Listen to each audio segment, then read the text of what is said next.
अरमान भेजेगा मित्तल को जेल में। अरमान ने अभीरा को पूरे परिवार के सामने गले लगाया। पोद्दार फैमिली का गुस्सा फूटा क्रिश और संजय पर। और सबसे बड़ा सवाल, मेहर की मौत के बाद क्या रजत गुप्ता के केस में बहुत बड़ा मोड़ आने वाला है? जी हां दोस्तों, यह रिश्ता क्या कहलाता है कि अपकमिंग ट्रैक में अब कहानी पूरी तरह से बदलने वाली है। जहां एक तरफ अरमान का टूटा हुआ भरोसा उसे अंदर से कमजोर कर रहा है, वहीं दूसरी तरफ अभीरा उसका सबसे बड़ा सहारा बनकर सामने आने वाली है। लेकिन इसी बीच होने वाला है ऐसा खुलासा जो पूरे पोद्दार परिवार को हिलाकर रख देगा। लेटेस्ट एपिसोड की शुरुआत होती है अरमान और मित्तल के आमने सामने आने से। अरमान का गुस्सा इस बार 7वें आसमान पर होता है। वह मित्तल का कॉलर पकड़कर साफ शब्दों में कहता है कि उसने जो भी खेल खेला है, अब उसका अंत तय है। अरमान कहता है कि वह रजत गुप्ता केस को दोबारा ओपन करेगा और इस बार मित्तल को सीधे जेल पहुंचाकर रहेगा। लेकिन तभी मित्तल जोर जोर से हंसने लगता है और कहता है कि अब बहुत देर हो चुकी है, क्योंकि जिस इंसान के दम पर यह केस दोबारा खुल सकता था, यानी मेहर, अब इस दुनिया में नहीं रही। मित्तल की यह बात सुनकर अरमान पूरी तरह से टूट जाता है। लेकिन कहानी में असली ट्विस्ट तो तब आता है जब अरमान को मेहर की मौत पर शक होने लगता है। जी हाँ, अरमान को एहसास होता है कि मेहर की मौत सिर्फ एक हादसा नहीं, बल्कि एक प्लान्ड मर्डर हो सकता है।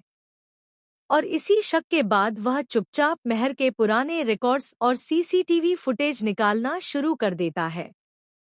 तभी उसे एक ऐसा वीडियो मिलता है जिसे देखकर उसके पैरों तले जमीन खिसक जाती है।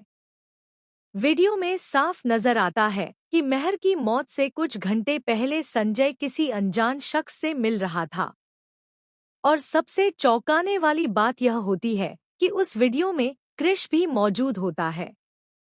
अब अरमान को समझ आ जाता है कि पूरा खेल सिर्फ मित्तल का नहीं, बल्कि उसके अपने घर के लोगों का भी है। दूसरी तरफ अभीरा लगातार अरमान को संभालने की कोशिश करती है। वह बार बार उससे पूछती है कि आखिर क्या बात है जो उसे इतना परेशान कर रही है। पहले तो अरमान कुछ नहीं बोलता, लेकिन फिर अचानक वह भावुक होकर अभीरा को पूरे परिवार के सामने गले लगा लेता है। यह देखकर दादी सा और बाकी परिवार वाले काफी खुश हो जाते हैं, क्योंकि उन्हें लगता है कि आखिरकार दोनों के रिश्ते में फिर से प्यार लौट आया है। लेकिन तभी घर में एक और बड़ा धमाका होता है। अरमान सबके सामने वह वीडियो चला देता है जिसमें संजय और क्रिश नजर आ रहे होते हैं। वीडियो देखते ही पूरे पोद्दार परिवार के होश उड़ जाते हैं। दादी सा गुस्से में संजय पर चिल्लाने लगती है कि उसने परिवार की इज्जत को दांव पर क्यों लगाया। वहीं काजल अपने बेटे क्रिश को जोरदार थप्पड़ मार देती है। काजल रोते हुए कहती है कि उसने हमेशा क्रिश पर भरोसा किया, लेकिन उसने हर बार अपने भाई को धोखा दिया। वहीं तान्या भी क्रिश पर भड़क जाती है और कहती है कि उसे अब समझ आ गया है कि क्रिश कितना बड़ा झूठा इंसान है। तान्या यहाँ तक कह देती है कि वह ऐसे इंसान के साथ अपनी जिंदगी कभी नहीं बिता सकती। लेकिन कहानी यहीं खत्म नहीं होती, क्योंकि तभी मित्तल एक और ऐसा सच सामने लाता है जो पूरे परिवार को हिला देता है। मित्तल कहता है कि रजत गुप्ता केस में सिर्फ संजय और क्रिश ही नहीं, बल्कि परिवार का एक और सदस्य शामिल है। यह सुनते ही सब लोग शॉक्ड रह जाते हैं। अब हर किसी के मन में सिर्फ एक ही सवाल है कि आखिर वह तीसरा इंसान कौन है? क्या वह दादी सा है? क्या विद्या इस सच्चाई को पहले से जानती थी? या फिर अभीरा के सबसे करीबी किसी इंसान का नाम सामने आने वाला है? इसी बीच अरमान को एक अनजान नंबर से कॉल आता है। कॉल पर मौजूद शख्स कहता है कि अगर वह सच जानना चाहता है तो उसे तुरंत पुराने गोदाम पहुंचना होगा।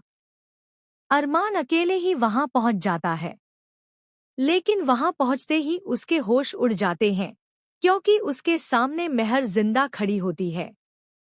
जी हाँ दोस्तों, सबसे बड़ा ट्विस्ट यही है कि मेहर की मौत हुई ही नहीं थी।